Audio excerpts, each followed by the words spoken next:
Сите обиди за формирање на нови партии од веќе постоечките се покажале како неуспешни во изминативе 27 години.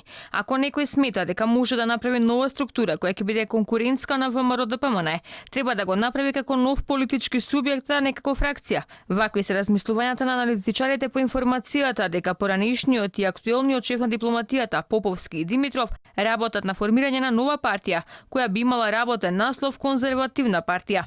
И Љупчо Георгиевски се обиде да направи нова партија паралелно со ВМРО-ДПМН во десниот блок и видовме дека навистина немаше некој успех. Така да искрено не очекувам дека во следните неколку години која било партија ќе може да го загрози приматот на ВМРО-ДПМН во десниот спектар.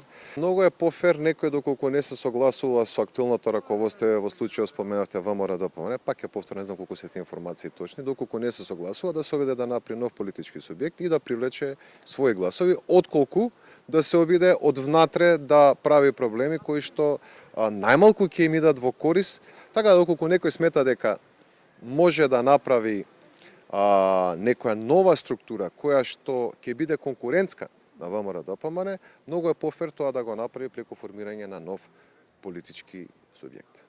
Алфа вчера објави информација дека новата партија на политичката сцена ќе има специјална задача. Рушење на ВМРО-ДПМН е однадвор, но и да ги привлече членовите на опозицијската партија кои размислуваат прозападно.